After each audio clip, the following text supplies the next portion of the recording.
میں ہوں عالیہ اور آپ دیکھ رہے ہیں breaking barriers with Aliya Shah. Thank you so much for watching my show. میرے ساتھ اس وقت موجود ہیں پاکستان کا بہت ہی معروف نام ہے، سینئر جرنلسٹ ہیں، ایکٹیوسٹ ہیں، کالمنسٹ ہیں، اس کے علاوہ بہت نون پرسنالٹی ہیں، ماروی سمر صاحبہ. Marvi Sumar, thank you so much for joining my شو.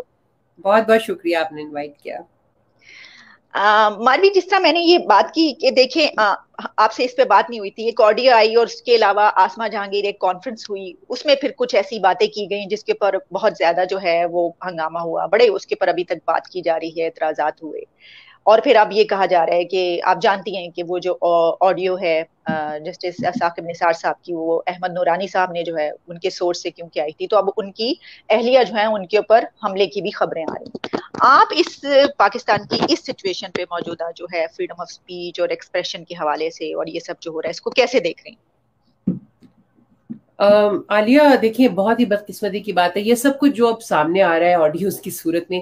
یہ سب تو وہی ہے نا جو ہم پچھلے 3 سال سے زیادہ ہو گئے ہیں، ہم سب کو نظر آ رہا تھا اور ہم بول رہے تھے، ہمارے پاس کوئی ثبوت نہیں تھا، مگر نقطوں کو جوڑ کر تصویر بنانا کوئی بہت مشکل بات نہیں تھی.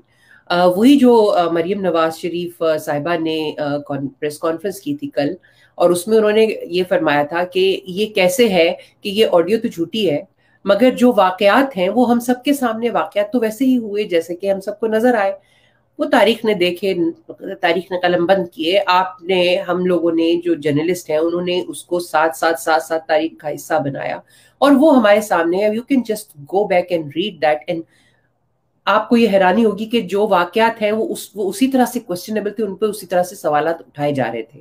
مگر ہاں، جب وہ سوالات اٹھائے جا رہے تھے تو اس وقت سوال اٹھانے والوں کو جو ہے وہ غدار اور لفافہ اور یہ اس قسم کے القابات دیے جا رہے تھے. آج جب یہ آڈیوز آنے لگی ہیں، یہ ویڈیوز آنے لگی ہیں، اور ابھی ہمیں یہ بتایا جا رہا ہے کہ ابھی کچھ بہت ہی ایکسپلوسیو قسم کی ویڈیوز آنا باقی ہیں جو کہ آئندہ آنے والے ہفتوں میں نظر آئیں گی.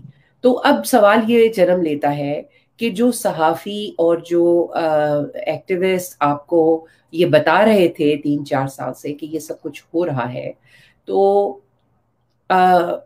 کیا ان کی بات پر اب کوئی سوچ بچار ہوگی؟ کیا اب آپ لوگ جو ہے وہ اس کے اوپر کوئی تحقیقات ہوں گی؟ کوئی ادارہ، پاکستان کی ریاست کا کوئی ادارہ، اس میں کوئی شخص، کوئی ایک عہدیدار تو ایسا ہوگا جس کو یہ چیز تنگ کر رہی ہو کہ یہ سب سوالات جو اٹھ رہے ہیں اس میں پاکستان کی ریاست کو it will have to come clean before the people of Pakistan. کوئی تو ایسا ہوگا، کوئی ایک تو چنگاری ہوگی، اور اگر نہیں ہے تو پھر تو ہمارے لیے بہت ہی ہم لوگ ایک بہت خدا نخواستہ ٹریجک اینڈ کی طرف جا رہے ہیں. لیکن اگر کوئی ایسی چنگاری موجود ہے تو وہ اب اس کو بھڑک کے شعلہ بننا ہوگا، ورنہ پاکستان کی ریاست کے اوپر لوگوں کا اعتماد تو بالکل تقریباً اٹھ چکا ہے. کوئی بھی تھانے کچہری کے چکر نہیں لگانا چاہتا. ایون ثاقب نثار صاحب جو کہ چیف جسٹس آف پاکستان رہ چکے ہیں، ایون ان کو کہا گیا کہ آپ جائیں گے اس کا لے کے کیس، تو انہوں نے کہا میں پاگل ہوں. مطلب یہ ہے کہ جو عہدے دار رہ چکے ہیں، جو اس سسٹم کو چلانے والے ہیں، ان کا اپنا بھی اعتماد نہیں ہے پاکستان کے سسٹم کے اوپر، تو پھر عوام کا کیا ہوگا؟ تو اگر یہ حالات ایسے ہی رہیں گے، اس کو جوں کا توں چھوڑ دیا جائے گا، تو اس کا مطلب یہ ہے کہ ہم اپنے آپ کو نہ تو درست کرنا چاہتے ہیں، نہ پاکستان کو درست کرنا چاہتے ہیں، نہ ہی ہمیں اپنے مستقبل کی کوئی فکر ہے. تو پھر تو ظاہر ہے کہ ہم گہرائی میں گرتے چلے جائیں گے. لیکن اگر آج اس کو شعلہ بننے کے ڈر سے دبایا گیا تو ہمارا کھڈے میں جانے کا سفر زیادہ تیز ہو جائے گا. اور اگر اس کو شعلہ بننے دیا جائے گا تو میرا یہ خیال ہے کہ آپ کو کچھ لوگوں کو یہ لگے گا بڑی تباہی آ رہی ہے اور سب کچھ تہس نہس ہو جائے گا، مگر دراصل وہی کریکشن کا سفر ہوگا. اور وہ سفر جتنی جلدی ہم اس کی طرف قدم بڑھانا شروع کر دیں وہ اتنا ہی کم ہے. آپ کی جو آرٹیکل ہے کل کا، وہ اسی کی طرف اشارہ کرتا ہے، جس کے اوپر اتنی جو ہے طوفان آ رہا ہے. اب اس آرٹیکل میں آپ نے تو یہی سوال اٹھائے ہیں، انہی جنوں کا ذکر کیا ہے کہ جو بوتل سے نکالے گئے اور اب ان کو بوتل میں واپس ڈالنے میں مشکل ہو رہی ہے. تو میرا یہ خیال ہے کہ جتنی جلدی اس پر سوچ بچار شروع ہو جائے ان لوگوں کی طرف سے جنہوں نے یہ جن بوتل سے باہر نکالے ہیں، اتنا ہی بہتر ہے. جی بالکل آپ نے بڑی گہری باتیں کہہ دی اتنی دیر میں. یہ جو آپ میرے اس آرٹیکل کا ذکر کر رہی ہیں جس کے اور میرے بھی آرٹیکل کا مقصد یہی ہے کہ ہم یہ چاہتے ہیں کہ اگر پاکستان میں فرض کیجیے ہمیں کچھ گھٹن لگ رہی ہے، نظر آ رہی ہے، کچھ حبس زدہ ماحول نظر آ رہا ہے، اور جو سچویشن ہم اب تک جو ہے وہ پچھلے 40-50 سالوں میں پہنچے ہیں، تو اس سے نکلنے کے لیے آگے ترقی کے سفر کے لیے بہت ضروری ہے کہ ان چیزوں سے نکلا جائے. اس لیے ہم لکھتے ہیں. لیکن مجھے بھی کہا گیا کہ بھئی یہ کیوں جو ہے وہ اس طرح لکھا گیا. ہم اس وقت جو ہے وہ اس کی بات نہیں کریں، ہم آگے بڑھتے ہیں. اس کا مطلب یہ ہوا کہ آپ یہ سمجھتی ہیں کہ یہ جو آڈیو ہے اس کی انویسٹیگیشن ہونی چاہیے، کیونکہ ثاقب نثار صاحب نے تو کہہ دیا کہ وہ تو بالکل ان کو نہیں لگ رہی کہ کوئی ایسی وری ہے کہ وہ اس کے لیے جائیں. جبکہ دوسری طرف سے یہ کہا گیا احمد نورانی نے کہ جو کمپنی ہے، بلکہ آپ کو پتہ ہی ہوگا کہ امریکن کمپنی ہے جنہوں نے اس کا فورینزک کیا، تو وہ ان کی طرف سے ٹویٹس آ رہی ہیں کہ ان کو بھی دھمکیاں دی جا رہی ہیں. بالکل. تو اگر فرض کیجیے یا معاملہ آگے بڑھتا ہے تو کیا حکومت یہ کر سکتی ہے یا کون کرے گا کہ اگر دونوں فریق نہیں جا رہے تو اس کو خود ہاتھ میں لے کر جو ہے یا سو موٹو نوٹس لیا جا سکتا ہے کہ اس کی انویسٹیگیشن کریں، اس کے اوپر کیوں اتنا ہنگامہ ہو رہا ہے. جی بالکل. اور یا پھر یہ ہو سکتا ہے کہ پاکستان کا کوئی بھی شہری جو ہے وہ عدالت میں جائے اور عدالت سے استدعا کرے کہ اس کی تحقیقات جو ہے اس کا حکم دیا جائے یا تحقیقات کا بیڑا اٹھایا جائے. جیسے کہ سپریم کورٹ نے بہت ہی ہائپر ایکٹیو ہو کر، آپ کو یاد ہوگا کہ پینما کیس میں کس طریقے سے نوٹس پہ نوٹس لیے اور اس کی تحقیقات، بلکہ یہاں تک کہ جو مانیٹرنگ جج بھی مقرر کر دیا، جس کا ذکر کل مریم نواز شریف صاحبہ نے بھی کیا تھا اپنی پریس کانفرنس میں، جیسا جو کہ انپریسیڈنٹڈ ہے. ایسا عدالتیں اپلیٹ کورٹ جیسے سپریم کورٹ ہے وہ نہیں کیا کرتی، مگر وہ تک ہوا جب اس معاملے پر اتنی ہائپر ایکٹیویٹی دیکھنے میں آئی. تو پھر اب کیا امر بانے ہے. اور ابھی کچھ ایک ہفتہ پہلے تک ہی تو اطہر مین اللہ صاحب جو ہیں وہ اتنے ہائپر ایکٹیو ہو کر، اور ان کو عدلیہ کا بہت زیادہ درد آیا ہوا تھا. نارملی وہ ایک بہت ہی معقول انسان ہے، میں ان کو جانتی ہوں، ہمارے دوست، ہمارے کولیگ رہ چکے ہیں عدلیہ کی بحالی کی تحریک میں. اور وہ ان کا ہی has his heart at the right place. وہ بہت پرو ڈیموکریسی انسان ہے. ابھی آسمہ جہانگیر کانفرنس میں انہوں نے جسٹس گلزار کی طرح آؤٹ برسٹ نہیں کیا، بلکہ جو غلطیاں تھیں عدلیہ کی اس کو تسلیم کیا، جو کہ ایک بڑا پن ہے. مگر اس معاملے میں جسٹس اطہر مین اللہ صاحب نے بھی کریز سے باہر جا کر کھیلا ہے، اور جو انڈیفینسیبل ہے ان کو ڈیفینڈ کرنے کی کوشش کر رہے ہیں. کیا ان کو معلوم نہیں ہے کہ کس طریقے سے جو ہے، کیا ان کے ساتھ کبھی کسی chief justice of supreme court نے بات نہیں کی؟ ہمیں معلوم ہے، جو کورٹ کو کور کرتے ہیں ان کو معلوم ہے جیسے ثاقب نثار صاحب کی عدالت کیسی تھی، چودھری افتخار کی عدالت کیسی تھی، یہ ان جرنلسٹوں کو معلوم ہے. تو اطہر مین اللہ صاحب کو کیوں معلوم نہیں ہے؟ اور کیوں انہوں نے اتنی ہائپر ایکٹیویٹی کی؟ اگر اس وقت کی تو اب بھی کئی کریے. اور یہ جو آڈیو آئی ہے اس کا آپ ہی قصہ جو ہے، اگر کوئی شہری نہیں بھی جاتا یا کوئی سیاسی جماعت جو ہے وہ اس کو لے کر عدالت میں نہیں جاتی، تو آپ خود ہی کوئی جو ہے اس کا اپائے کیجئے، خود ہی اس کے اوپر نوٹس لیجئے اور اس کی کارروائی کیجئے. لیکن دیکھیے، اول تو مجھے سیاسی جماعتوں کے اوپر بھی حیرانی، مطلب ظاہر ہے کہ ان کی اپنی سیاست ہوتی ہے. جو نواز شریف صاحب کی پارٹی ہے ان کو چاہیے نا کہ وہ اس کو بھی شامل کریں، اس آڈیو کو، جو اس کے ذریعے جو ایکسپوزے ہوا ہے فیکٹ فوکس کی رپورٹ کو. کیونکہ آڈیو اور ویڈیو کا تو میرے علم میں میرا خیال ہے کہ وہ جو لاسٹ کیس ہوا تھا جسٹس ارشد ملک ہے جج، ملک جی، جج جی، ان کے قصے میں جو سپریم کورٹ نے وہ جو دے دیا تھا نا فیصلہ کہ اس کی بڑی 7-8 جو شرائط ہوں گی تو پھر ہی وہ ایڈمیسیبل ہوگا کورٹ میں. تو شاید آڈیو کا تو وہ نہ ہو سکے، مگر جو فیکٹ فوکس کی رپورٹ ہے اور اس کے بعد کے جو واقعہ جن کے اوپر آپ نے نشاندہی کی کہ وہ فورینزک جو کرنے والی کمپنی ہے اس کو بھی دھمکایا جا رہا ہے، تو یہ سب چیزیں تو عدالت میں آنی چاہیے. اور یہ اگر نواز شریف کی پارٹی جو کہ وکٹم رہی ہے اس پورے قصے میں، اگر وہ نہیں لے کے جانا چاہتی تو پھر تو پھر وہ کیا بات کر رہے ہیں؟ صرف وہ میڈیا کے اندر ہی یہ کرنا چاہتے ہیں، کیوں اس کو کسی عدالتی کارروائی کا حصہ نہیں بنانا چاہتے؟ یہ بات سمجھنے کے لائق ہے عالیہ کہ اگر وہ نہیں بنانا چاہتے تو یہ بات ہماری سمجھ میں آنی چاہیے، کیونکہ ان کا اس کا مطلب ہے اعتماد نہیں ہے اس سسٹم کے اوپر. لیکن اگر میں سمجھتی ہوں کہ اس وقت اگر آسمہ جہانگیر صاحبہ حیات ہوتی تو وہ لازمی اس کے اوپر کچھ نہ کچھ اس عدالت کے اندر اس کی کوئی نہ کوئی کسی طریقے سے انٹر کراتی ہیں اس ایشو کو. اور اب بھی میرا خیال ہے کہ میں تو ممبر بھی ہوں HRCP کی، اور آسما جہانگیر کی لیگیسی کو جس طرح سے HRCP لے کے چل رہا ہے، میرا خیال ہے کہ وہ کمینڈیبل ہے، کیونکہ اور کوئی فورم نہیں چھوڑا گیا پاکستان میں جو اتنے آرگنائز طریقے سے اتنی میس اپیل کے ساتھ ایشوز کے اوپر آواز اٹھائے. تو ہماری امید جو ہے وہ HRCP اور اس کے جیسے ادارے ہیں جو اور چھوٹے موٹے شہروں میں چھوٹے موٹے ادارے ہیں، بہت سارے ہیں. میں آپ کو بتاؤں HRCP ایک بڑا چھتری ہے، اس کے نیچے بہت سے ایسے ادارے ہیں جو شہریوں نے بنائے ہیں. تو میری خواہش ہوگی، بلکہ اپیل ہوگی ان سے کہ وہی کچھ جو ہے کوئی پٹیشن کریں، کوئی اس کو عدلیہ کی کارروائی کا حصہ بنائے، تاکہ عدلیہ اس کے اوپر کوئی ہمیں نظر تو آئے نا کہ وہ اس سائڈ پہ ہے یا اس سائڈ پہ، کس سائڈ پر ہے، لکیر کی کون سی طرف عدلیہ جو ہے وہ اپنے قدم جمانا چاہتی ہے. اور اگر نہیں جمانا چاہتی وہ بھی لوگوں کے سامنے ہے، تاریخ کا حصہ بنے، ہمیں معلوم ہو. باقی حکومتی جو مشینری ہے وہ جس طرح سے اس کو ڈیفینڈ کر رہی ہے اس پورے قصے کو، وہ تو لگ رہا ہے کہ لگ رہا کیا ہے کہ ان کی پوری سٹیکس ہیں وہ وجود میں ہی اس طرح سے آئے ہیں کہ یہ سارا قصہ ہوا، یہ جو سارا اسکینڈل ہے اس کے بعد وجود میں آئے ہیں. تو ان کا تو ایک بالکل قدرتی امر ہے کہ وہ اس کو ضرور ڈیفینڈ کریں گے، مگر ڈیفینڈ کیسے کریں گے؟ دھمکا کر. یہ ایک بجائے خود ایک یہ obstruction of justice ہے، اور اس کا تو الگ سے کیس بنتا ہے. اچھا یہ بھی بتائیے گا کہ ہم یہ دیکھ رہے ہیں کہ جب ایک آڈیو آتی ہے تو اس کے مقابلے پہ جو دوسری طرف سے دوسری آڈیو آ جاتی ہے، جس طرح یہ جیسے ہی ہوا معاملہ تو اگلے دن ہم نے دیکھا کہ جسٹس ثاقب نثار نے پہلے تو اس کو فیبریکیٹڈ کہا، پہلے کہا میری آواز نہیں ہے، پھر کہا کہ آواز ہو سکتا ہے جوڑ کے بنائی گئی، یہ سب کچھ. لیکن اس کے بعد مریم نواز کی ایک آڈیو سامنے آ گئی کہ جس میں وہ جو ہے وہ یہ کہہ رہی ہیں کہ یہ جو ٹیلی ویژن چینلز ہیں 3-4 کے انہوں نے نام لیے، تو وہ آ گئی. پھر وہ ظاہر ہے کہ پھر دوسری طرف سے بھی ایک کیمپین چلی کہ دیکھیں یہ والی اگر آئی ہے تو یہ بھی آئی ہے. تو مطلب ہم اس کو کس طریقے سے کاؤنٹر کر رہے ہیں کہ بجائے اس کے جو آپ نے کہا کہ اس کی انویسٹیگیشن کی جائے، ہم کہہ رہے ہیں کہ ایک دوسرے کے مقابلے پہ ایک آڈیو آتی ہے تو تم بھی ایک لے آؤ، اور ایک ادھر سے ویڈیو آتی ہے تو تم بھی ایک ویڈیو لے آؤ.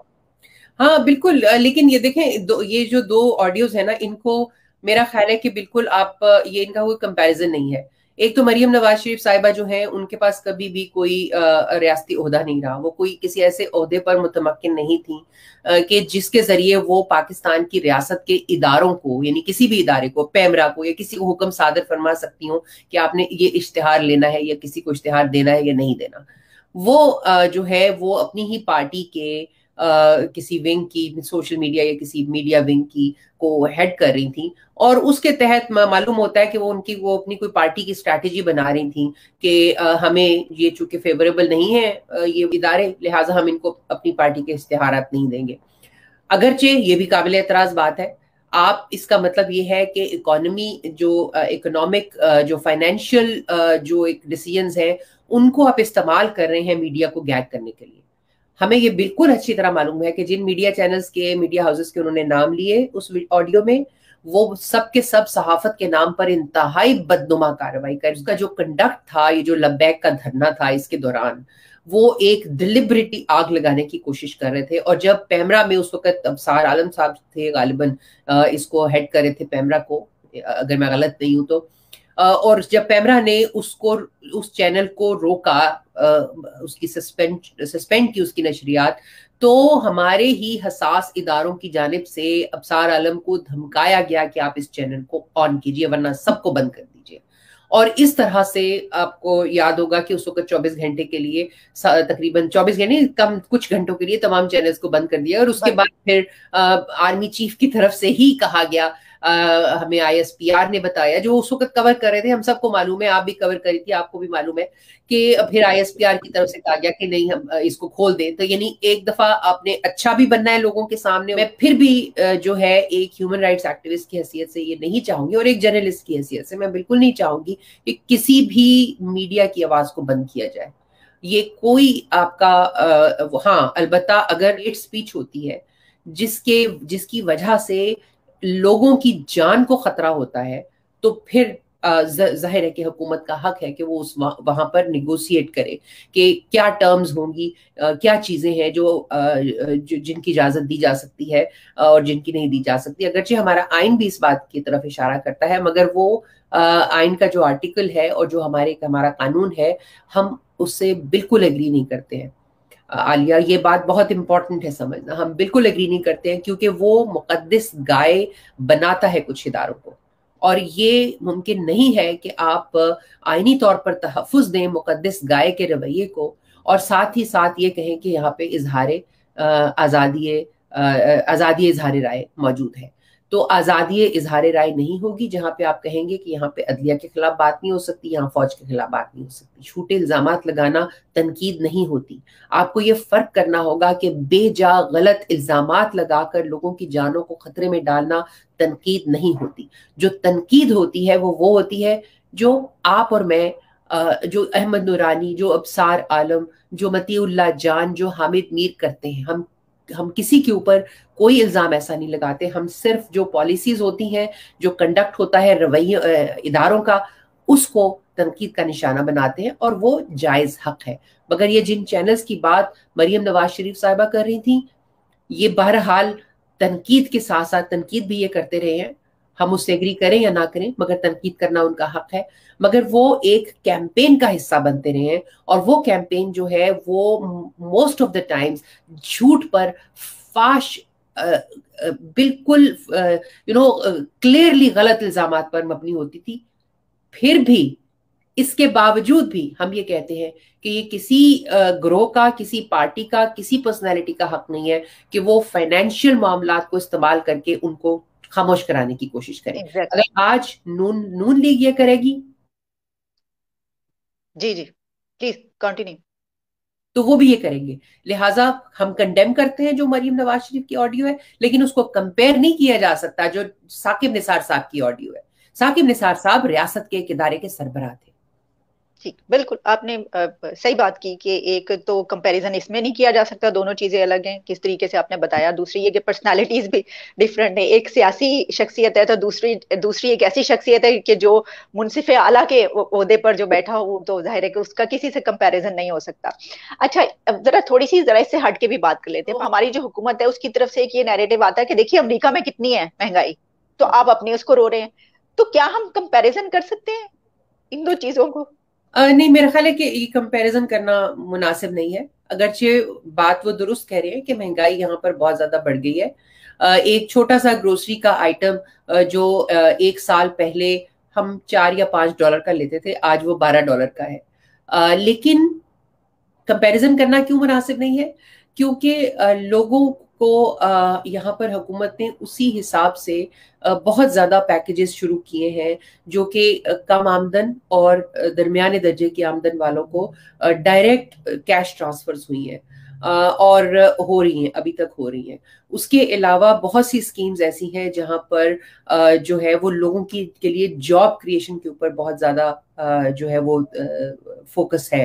اور تیسری بات یہ کہ لوگوں کی جو آمدنی کی سطح ہے وہ پاکستان جیسے ملکوں کی نسبت بہت زیادہ ہے، بہت زیادہ ہے، یعنی اس کا کوئی کمپیریزن ہی نہیں ہے۔ اب دیکھیے اس کی مثال میں چھوٹی سی مثال سے یہ واضح کروں، آپ اگر ایک گھر کرائے پہ لیتے ہیں، ایک عام فیملی اگر ایک گھر کرائے پہ لیتی ہے تو ایوریج وہ کتنا، 2 کمرے کا ایک گھر جو ہے وہ کتنا ہوگا ایٹ این ایوریج کسی بڑے شہر میں؟ لاہور میں میرا خیال ہے کہ اگر کسی، آپ، میں پوش علاقے کی بات نہیں کری، عام، میرا خیال ہے 20-25 ہزار روپے مہینہ کا تو ڈیفینیٹلی ہوگا۔ تو 20-25 ہزار روپے مہینے کا گھر جو ہے وہ آپ کو بہت سستا لگے گا اگر آپ کی تنخواہ 1 لاکھ روپے ہے، ایسی بات ہے، سستا لگے گا یا آپ کو مناسب لگے گا۔ لیکن اگر آپ کی تنخواہ جو ہے وہ 30 ہزار روپے مہینہ ہے یا 15 ہزار روپے مہینہ ہے، جو کہ نارملی جو ہمارا ایک لوئسٹ جو ویج ہے وہ 15 ہزار روپے مہینہ ہے نا، تو اگر آپ کی تنخواہ 15 ہزار روپے مہینہ ہے تو 25 ہزار روپے مہینے کا گھر آپ کو بالکل امپاسبل لگے گا، آپ اس کا تصور بھی نہیں کر سکتے، آپ کہیں گے کہ یہ تو بہت مہنگا ہے، تو میں افورڈ ہی نہیں کر سکتی۔ امریکہ کے اندر یہی ہے کہ آپ کی آمدنی جو ہے وہ اگر 1 لاکھ روپے ہے تو اس کے مقابلے میں اگر آپ 20-25 ہزار روپے کا گھر لیں تو وہ کوئی بات نہیں ہے، کوئی مسئلہ نہیں ہے۔ لیکن اگر وہی 20-25 ہزار روپے آپ پاکستان کے اوپر پیٹرول کی قیمت جو پیٹرول کی قیمت اگر آپ مہینے کے فار ایگزامپل $100 یہاں پر دیتے ہیں تو ایوریج انکم جو ہے وہ تقریباً $4,000-5,000 مڈل کلاس کی انکم ہے۔ اگر $4,000 بھی ہے, اگر آپ $100 مہینے کا دیتے ہیں تو اٹس ناٹ مچ. آئی مین وہ تو لگے گا جیسے فری میں آپ کو مل رہا ہے. لیکن جب آپ پاکستان میں جاتے ہیں, آپ دیکھیے $5,000 تو کیا, یہاں پر $1,000 آج پاکستان کے 1,80,000 بنتے ہیں. تو کیا $1,000 بھی لوگوں کی ایوریج انکم ہے مہینے کی؟ نہیں ہے. کیا ایوریج انکم پاکستان میں اتنا زبردست ملک بن گیا کہ $1,000 لوگوں کی ایوریج انکم ہے؟ ایسا نہیں ہے. تو اس کا مطلب یہ ہے کہ آپ اگر وہی قیمت یہاں پہ پیٹرول کی اور وہی پاکستان میں ہے, تو اس کا مطلب ہے پاکستان میں تو بہت امپاسبل حالات بن گئے.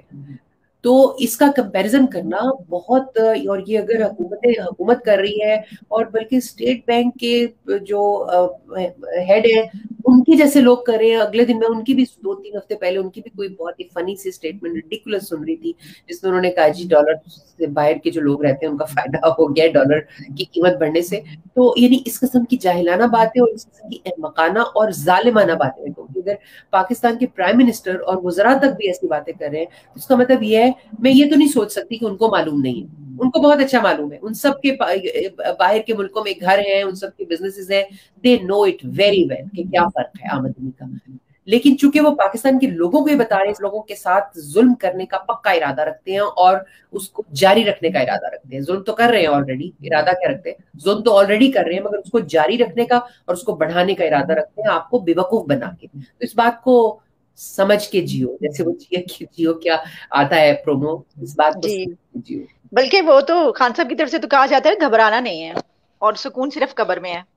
تو مسئلہ یہ کہ یہ جو فارمولا ہے کہ گھبرانا نہیں ہے اور سکون صرف قبر میں, تو یہ تو سیدھا پھر وہیں پر لے کر جاتا ہے کہ آپ کے پاس تو اور کوئی چارہ نہیں ہے. پھر میں یہ پڑھ رہی تھی کہ میرا خیال ہے کہ زبیر صاحب یا کوئی اور یہ کہہ رہے تھے پی ایم ایل این کی طرف سے, یا یہ کہ تاریخ کے سب سے بڑے جو قرضے ہیں وہ لیے گئے ہیں. حالانکہ یہ کہا گیا تھا کہ قرضوں, پچھلی جو حکومتیں ان پہ قرضوں کا ہی تو الزام آتا ہے نا کہ دیکھیں کتنے قرضے لے لیے, یہ سب کچھ.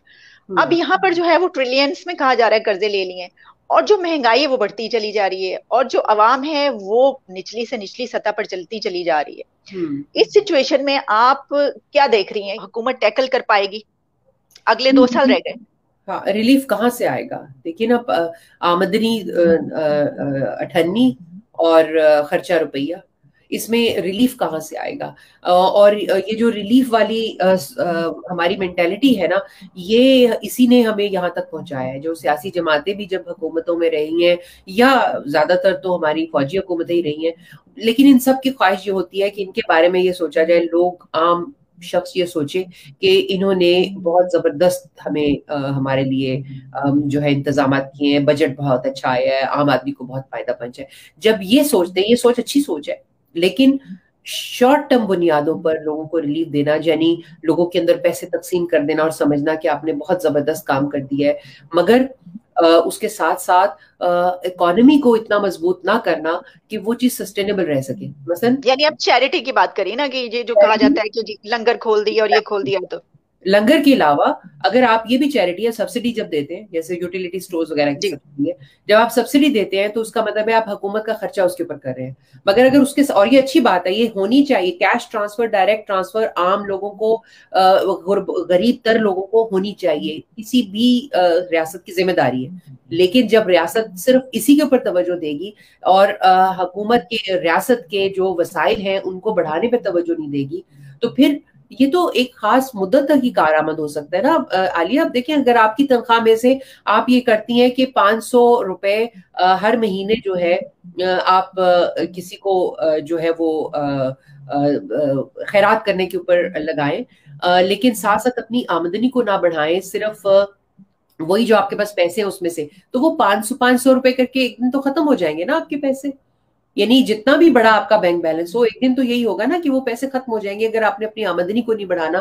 تو پھر اس کا مطلب ہے کہ آپ لوگوں کی مدد بھی ایک خاص مدت تک کر سکتے ہیں, اور اس کا مطلب یہ ہے کہ اگر آپ صرف وہ کر رہے ہیں اور ریاست کے جو وسائل ہیں ان کو بڑھا نہیں رہے ہیں, اس کا مطلب یہ ہے کہ آپ بہت شارٹ ٹرم ہیں اور آپ بہت خود غرض ہیں, اور آپ صرف لوگوں کو یہ ایلیوژن, ایک سراب کے اس میں مبتلا کرنا چاہتے ہیں, غلط فہمی میں, کہ آپ کو مدد مل رہی ہے, حالات بالکل ٹھیک ہے, مگر دوسری سائڈ پر آپ خشک کرتے جا رہے ہیں وسائل کو. تو پاکستان آج تک مینوفیکچرنگ کنٹری نہیں بن سکا. مینوفیکچرنگ کنٹری کیا ہوتا ہے؟ دنیا میں جو ترقی یافتہ ممالک ہیں وہ تمام کے تمام مینوفیکچر کرتے, چیزیں بناتے ہیں.